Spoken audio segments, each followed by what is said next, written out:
He fired me in the parking lot. I'd arrived for my first day reporting to him, walked toward the building entrance, when he intercepted me. Jordan Chen, VP of Integration Operations. He didn't offer his hand. Your position's been eliminated. Security will escort you to collect your badge. 2 guards appeared from nowhere. This happened in 90 seconds. I never made it inside. My name is Rebecca Torres, 34. For 7 years, I worked as Senior Data Migration Specialist at Unified Systems. When companies merge, I handle the technical side, transferring customer databases, financial records, employee files. Everything digital, moving from acquired company to parent company. It's invisible work. Nobody notices when it goes right, everyone notices when it goes wrong. I'd completed 19 major migrations without a single data loss incident. Jordan had been VP for exactly 1 day, transferred from our parent company after we acquired Pinnacle Solutions. I'd never met him before that parking lot. Security walked me to HR. I had no personal items to collect because I'd never entered the building. They handed me a termination letter. 3 pages. The critical phrase: concerns regarding data integrity protocols and failure to maintain adequate security standards during recent migration processes. They documented performance issues I'd never been told about, incidents I'd never heard of, problems that didn't exist. In my field, that phrase was poison. Data migration requires absolute trust. Companies give you access to their most sensitive information: customer data, financial records, trade secrets. If your previous employer says you compromised data integrity, you're unemployable. Nobody risks their data with someone who has that on their record. I sat in the HR office, reading the letter 3 times. The accusations were specific. Dates, migration projects, alleged security lapses, all false, but documented carefully, like someone had been preparing this for weeks. The HR director, Paula Manning, wouldn't make eye contact. She just slid the severance agreement across the table and pointed to the signature line. The severance was generous: 6 months' salary, full benefits through year-end. But it came with conditions: standard non-disclosure agreement, non-disparagement clause, and one unusual provision. Employee agrees to immediately surrender all access credentials and acknowledges no authorized access to any Unified Systems networks, databases, or archived data repositories. That last part was strange. Standard terminations didn't explicitly mention archived repositories. That was automatic. When they deactivated my credentials, everything shut down. Unless someone was worried about something specific. I signed, took my severance check, walked to my car, drove home in complete shock. 7 years of perfect performance. Never a complaint, never a mistake. Fired in a parking lot with accusations of data integrity failures that never happened. That night, I couldn't sleep. I kept thinking about the timing. Jordan had been VP for 1 day. He couldn't have reviewed my work that quickly. He couldn't have discovered problems in 24 hours, which meant he decided to fire me before he ever met me, before he'd seen my work, before he had any basis for those accusations. I spent the next morning reviewing my files, everything I'd kept from 7 years. Not company data, that would be theft. Just my personal documentation, completion reports, project summaries, thank you emails from executives, commendations for successful migrations. I had proof of perfect performance on every project they'd accused me of mishandling. Then I looked at the specific dates mentioned in the termination letter. They'd accused me of security lapses during 3 migrations: the Pinnacle Solutions acquisition in March, the Vertex Industries acquisition in January, the Cornerstone acquisition last November. I'd led all 3. All 3 had been flawless. 0 data loss, 0 security incidents, 0 complaints. But all 3 had something else in common. All 3 had been approved and overseen by the integration team at our parent company. The team Jordan had come from. The team that had sent him to take over our operations. I pulled up the Pinnacle migration files. Standard acquisition. We'd absorbed their customer database, financial systems, employee records. Everything had transferred cleanly. I'd personally verified data integrity on every file. Written detailed completion reports. Got signed approvals from both companies' CFOs. Then I noticed something odd. The Pinnacle migration completion report I had saved didn't match my memory. The file showed 127,000 customer records transferred, but I remembered the preliminary count differently. I'd done an initial assessment showing 128,400 customer records. Where did 1,400 records go? I checked my preliminary assessment files. There it was. Initial count, 128,400 customer records. Final transfer, 127,000. A difference of 1,400 records. In migration work, that's not a rounding error, that's missing data. But nobody had questioned it. The final report showed 127,000 transferred successfully, and both CFOs had signed off. I checked the other two acquisitions Jordan had mentioned. Vertex Industries. Initial assessment showed 89,000 customer records. Final transfer, 87,600. Difference, 1,400 records. Cornerstone. Initial assessment showed 156,000 records. Final transfer, 154,600. Difference, 1,400 records. Exactly 1,400 records missing from each acquisition. Same number, 3 different companies, 3 different migrations over 4 months. All approved by the same oversight team, Jordan's team. That's not coincidence, that's pattern. Missing customer records in an acquisition means something specific. When Company A buys Company B, they're buying B's customer base. That's often the main value. Customer lists are assets with dollar values. If you're acquiring a company with 128,400 customers, but only receiving 127,000, you're being shorted 1,400 customers worth of value. But here's the thing, if the preliminary assessment shows 128,400, and the final transfer shows 127,000, and both numbers are in official documentation, somebody made 1,400 customer records disappear between assessment and transfer. And whoever did it would need access to both sides of the transaction, access to the acquired company's data before transfer, and access to the parent company's systems during transfer. That's exactly what integration oversight teams have. They approve the preliminary assessments, they monitor the migrations, they verify the final transfers. And if they wanted to skim customer records without anyone noticing, they'd do it during the brief window when data is moving between companies. When everything's in flux and small discrepancies can be explained as migration quirks. I sat back, my hands shaking. Someone in Jordan's oversight team had been stealing customer data during acquisitions. 1,400 records at a time. But why fire me? I hadn't noticed the discrepancies during the migrations. I'd been focused on successful data transfer, not auditing record counts. The missing records were hidden in paperwork. Initial assessments versus final reports. Nobody looks at that unless they're specifically auditing for fraud. Then I understood. Jordan wasn't worried about what I'd noticed. He was worried about what I could prove. As the migration specialist, I had access to all the documentation. Initial assessments, preliminary counts, final transfers, completion reports. If anyone ever investigated these acquisitions, I'd be the one with complete records showing the discrepancies. And now Jordan was VP of Integration Operations. He'd taken over the entire department, including oversight of all previous acquisitions. If questions emerged about missing customer records, he'd control the investigation. He could make files disappear, adjust records, blame technical errors, but only if the one person with independent documentation was gone and discredited. If I ever tried to raise questions, he could point to my termination letter. She was fired for data integrity failures. She's making accusations to cover her own incompetence. He'd fired me to erase the witness and poisoned my reputation to ensure nobody would believe me if I talked. I should have felt helpless. I'd signed an NDA. My reputation was destroyed. I had no access to company systems, no way to investigate further. No proof beyond documentation Jordan would claim was falsified by a disgruntled former employee. But Jordan had made one mistake, a small one, but critical. The termination letter had specifically stated I must acknowledge no authorized access to any unified systems networks, databases, or archived data repositories. The emphasis on archived repositories was unusual. Standard terminations just revoked all access automatically. Why specify archived repositories unless you were worried about something specific?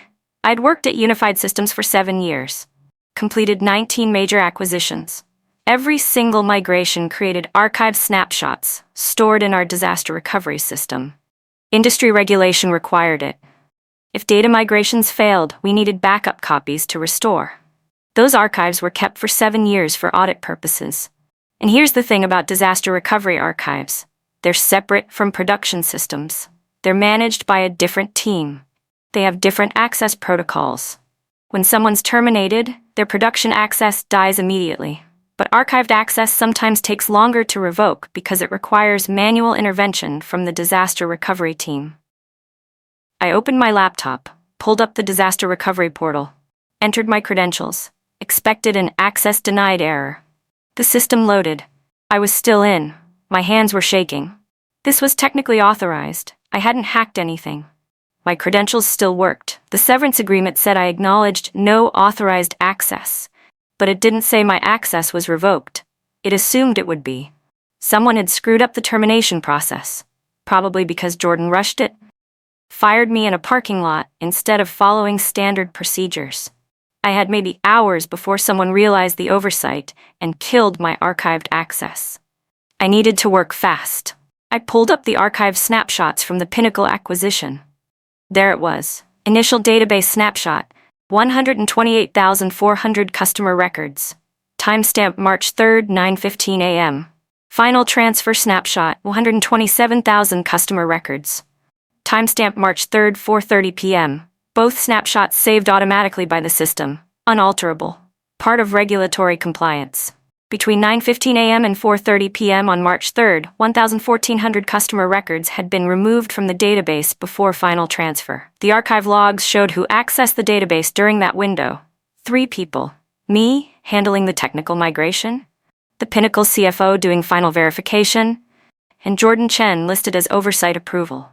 I downloaded everything. Every archive snapshot from all 3 acquisitions, every access log, every timestamp, every change record, burned it all to an encrypted external drive, made 3 copies, stored them in 3 separate locations, one in my home safe, one in a safety deposit box, one with my attorney. Then I logged out and waited. Within 6 hours, my archived access was revoked. Jordan's team had finally closed the loophole, but they were 6 hours too late. Now I had proof. Unalterable archives showing exactly how many customer records existed before and after each migration. Access logs showing Jordan had accessed the databases during each migration window. Evidence that 1,400 records had disappeared each time, right when Jordan had access. But I couldn't just turn this over to authorities. First, it would look like revenge from a fired employee. Second, Jordan would claim I'd stolen the data illegally. Third, my NDA prevented me from sharing confidential company information. I needed someone else to discover this. Someone internal. Someone who had authority to investigate. Someone who would ask the right questions and find the evidence through proper channels. I needed to point the auditors in the right direction without revealing I'd pointed them. Unified Systems had an anonymous ethics hotline. All large companies do. They're required for regulatory compliance. Employees can report concerns without identifying themselves. The reports go directly to the audit committee, bypassing management. I drafted a careful message. Recent customer acquisition migrations may contain data discrepancies. Recommend comparing preliminary assessment counts with final transfer counts for Pinnacle Solutions, Vertex Industries, and Cornerstone acquisitions. Specifically examine customer database record counts. Short. Factual. No accusations. No mention of Jordan. Just a suggestion to look at something specific. The audit committee would have to investigate. That's their job. They'd pull the same archived snapshots I'd pulled, they'd see the same discrepancies, they'd see the same access logs, and they'd start asking Jordan questions he couldn't answer. I submitted the report anonymously. Then I waited. Nothing happened for 3 weeks. I'd started applying for new jobs, getting nowhere. Every interview went well until they called my references. Then silence. Jordan's termination letter was killing my career. Data integrity failures followed me like poison. Then week 4, I got a call from Paula Manning, the HR director.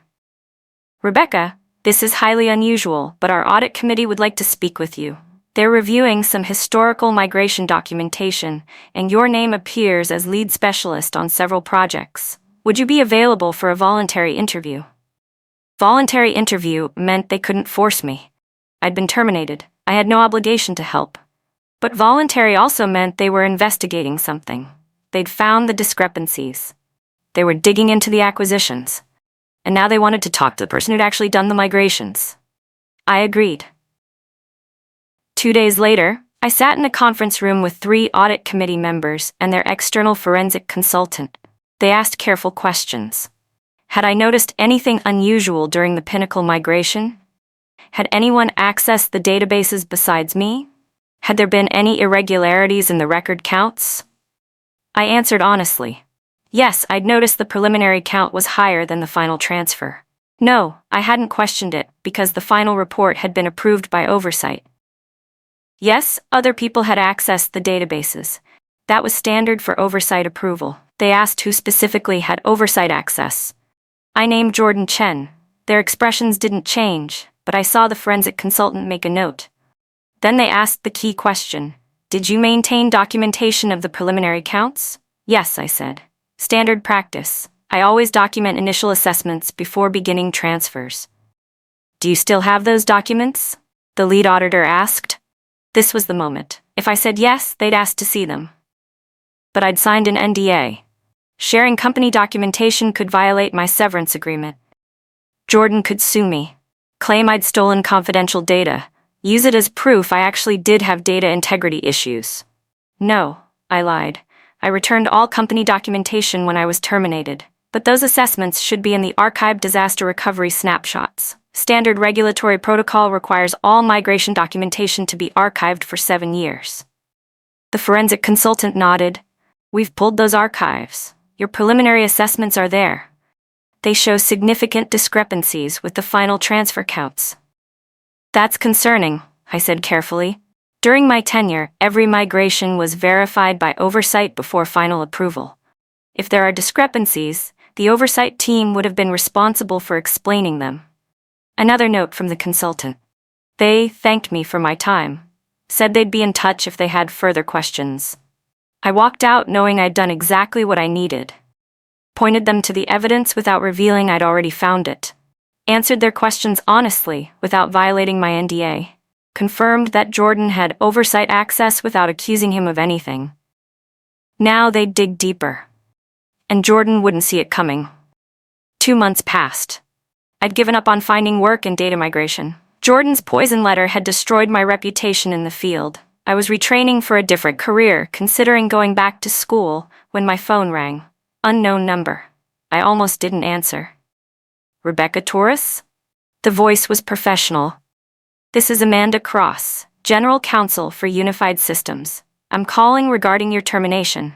We've completed an internal investigation that raised questions about the circumstances of your departure. Would you be willing to meet? 20 minutes later, I was on a video call with Amanda and 2 other attorneys. They explained carefully. The audit committee had discovered significant irregularities in 3 customer acquisitions. 4,200 customer records total had been misappropriated during data migrations.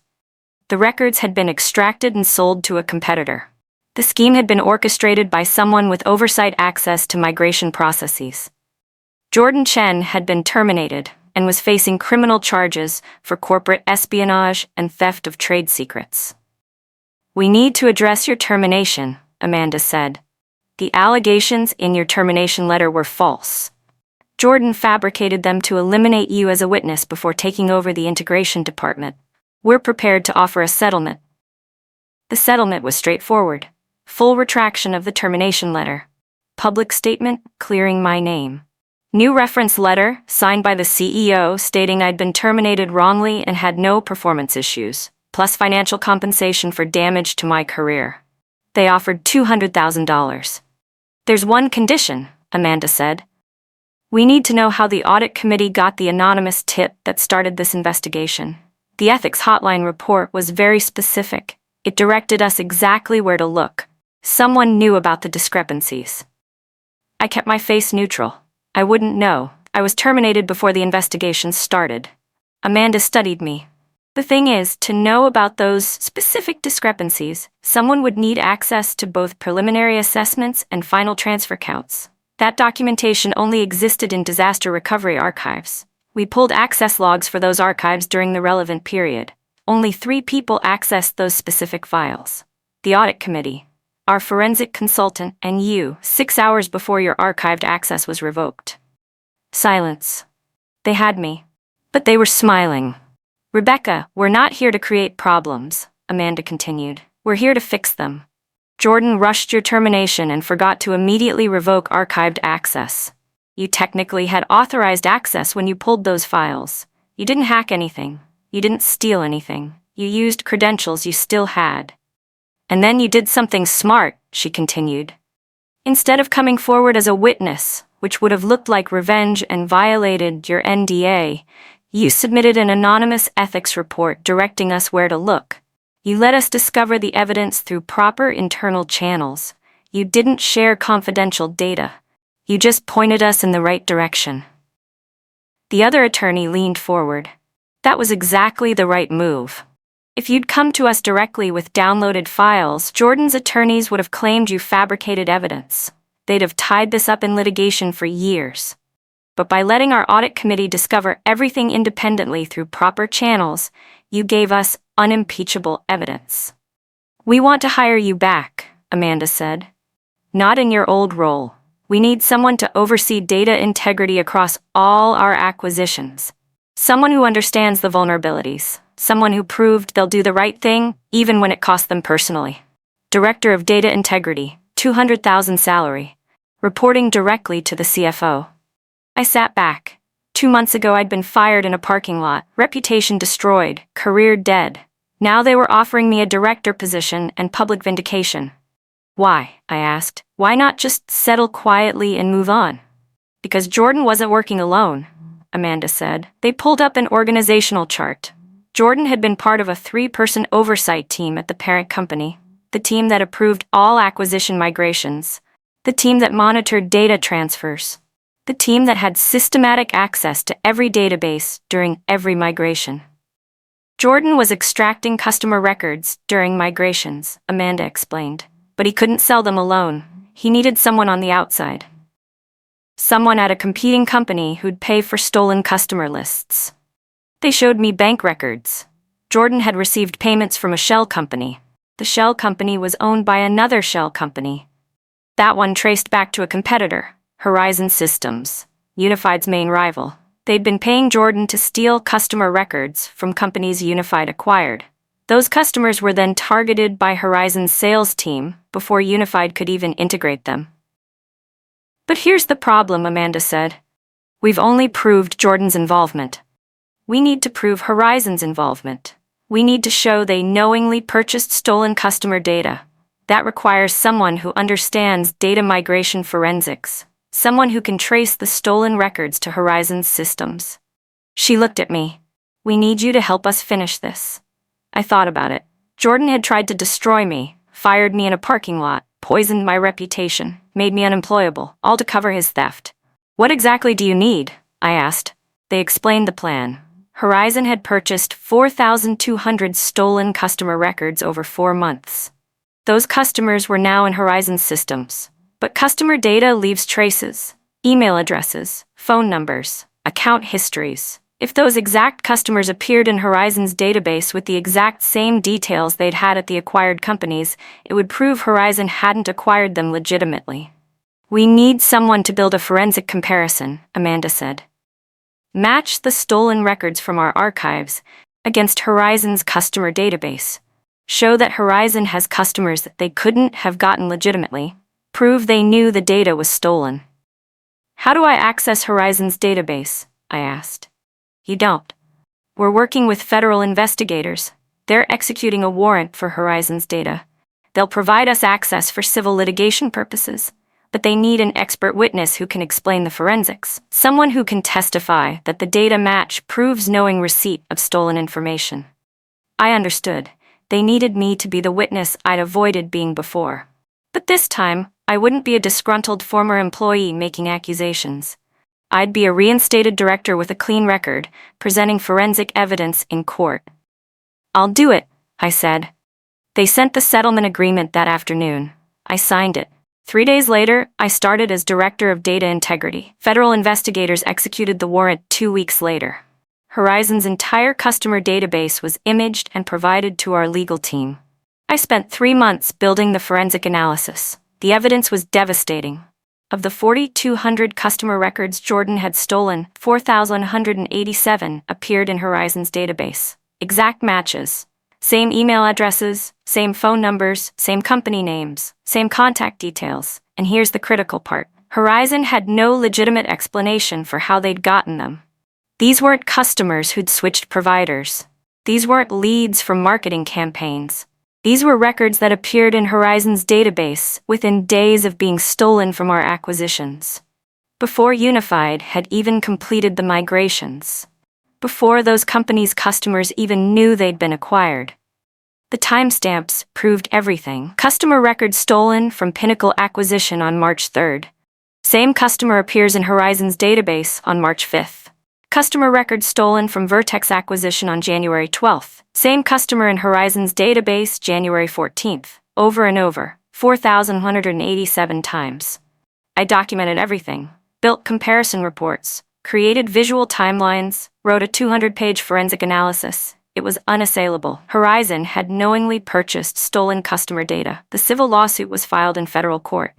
Unified Systems versus Horizon Systems and Jordan Chen.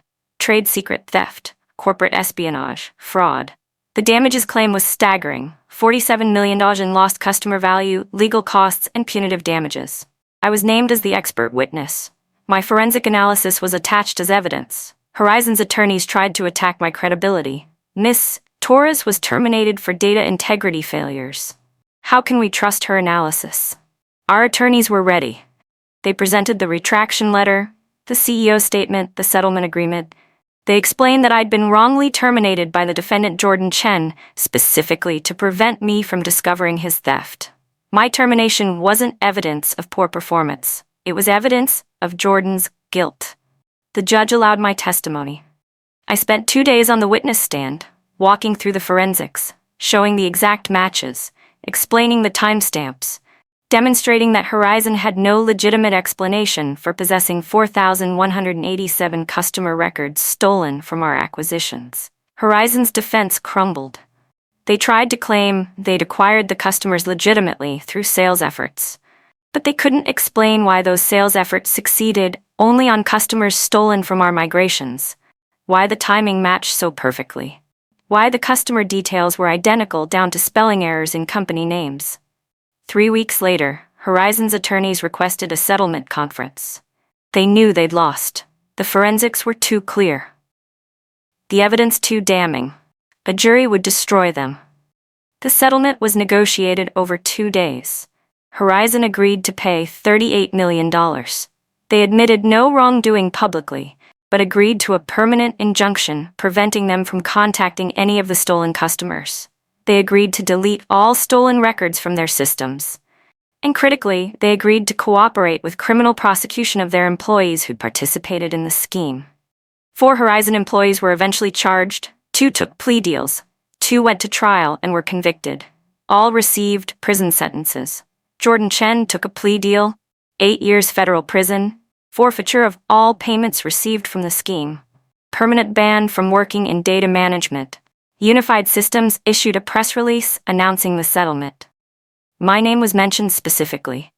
Director of Data Integrity, Rebecca Torres's forensic analysis was instrumental in proving the theft and recovering damages. Every recruiter who'd ghosted me called back. Every company that had rejected me suddenly wanted interviews. My reputation wasn't just restored, it was enhanced. But the story didn't end there. 6 months after the settlement, Amanda called me into her office. We have a problem. Well, an opportunity. The audit committee found something else. She pulled up financial records. During their investigation of Jordan, they dug deeper into the parent company's oversight team, the 3-person team Jordan had been part of. The team that had approved all the acquisitions where data was stolen. Jordan had 2 colleagues on that team, Amanda said.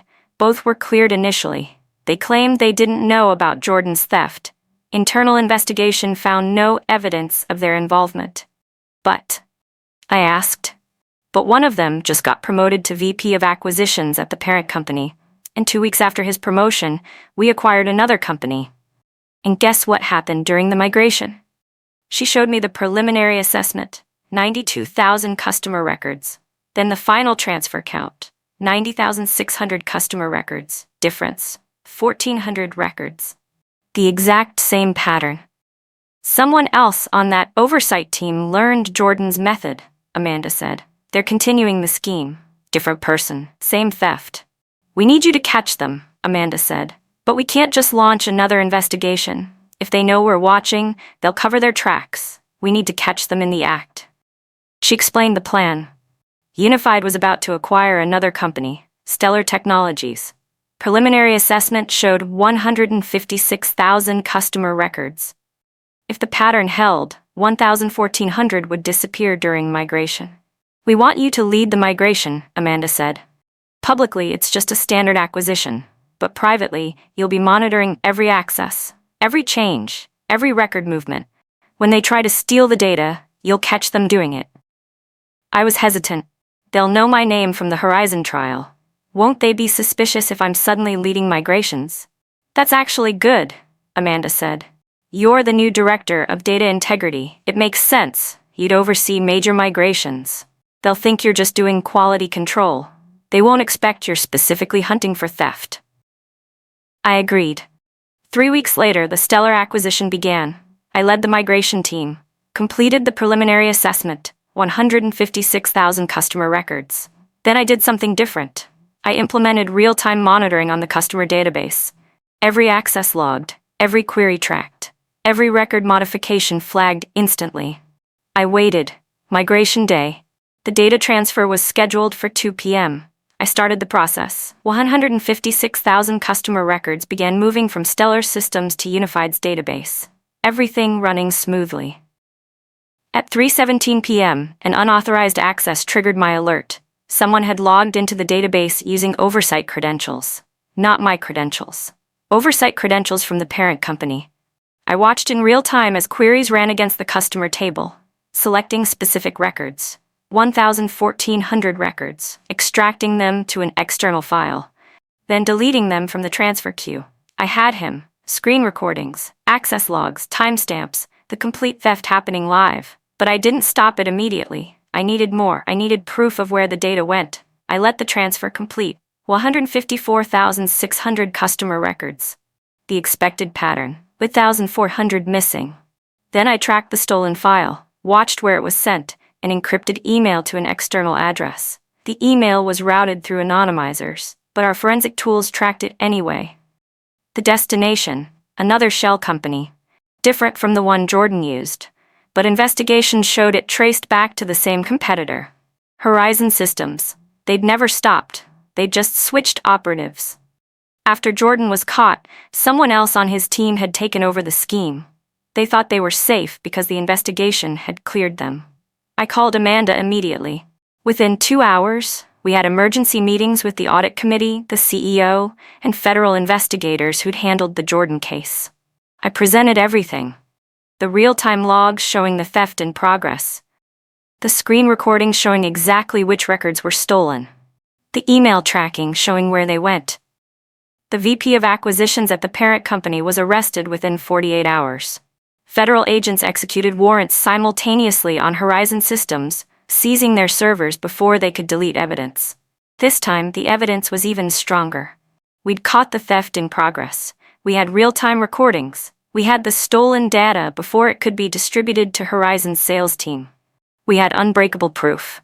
The VP took a plea deal immediately. 12 years federal prison. Full cooperation with ongoing investigation of Horizon, testimony against everyone involved in continuing the scheme. Horizon Systems was destroyed. The CEO was indicted. The company's stock collapsed. Major customers canceled contracts. Within 6 months, Horizon filed for bankruptcy. They were acquired by a third competitor for pennies on the dollar. The name was retired. Everyone involved was fired. Unified Systems recovered another $52 million in damages. The settlement included permanent injunctions preventing anyone involved from ever working in data management again. I didn't ruin Jordan Chen. I didn't expose him through revenge. I simply did my job correctly. I documented discrepancies I noticed. I reported concerns through proper channels. I helped investigators find evidence. I testified honestly about forensics. Jordan destroyed himself. He built a scheme requiring the only witness to be eliminated. When he eliminated me with false accusations, he created a person with nothing to lose. Someone who could investigate without career concerns. Someone who knew exactly where to look and what to find. His mistake was thinking that discrediting me would make the evidence disappear. But evidence doesn't care about reputation. Archives don't care who's been fired. Forensics don't care who's been accused. The truth was in the systems, in the logs, in the timestamps. I just knew where to find it. Today, I'm still Director of Data Integrity at Unified Systems. I've built new protocols that make data theft during migrations nearly impossible. I've trained teams across the industry on forensic migration monitoring. I've testified as an expert witness in 6 other corporate theft cases. Companies that rejected me now pay me to audit their systems. Recruiters who ghosted me now beg me to consider opportunities. My name went from poisoned to prestigious, not through revenge, through precision. Jordan spent 8 years in prison. The VP of Acquisitions is serving 12. 4 Horizon employees are serving sentences. Horizon Systems no longer exists. And every time I complete a migration now, I think about that parking lot. About Jordan closing my laptop mid-sentence. About him thinking he'd erased the problem by erasing me. He was right about one thing. I was dangerous, just not in the way he thought. The most effective revenge isn't destroying someone. It's letting them destroy themselves while you document everything.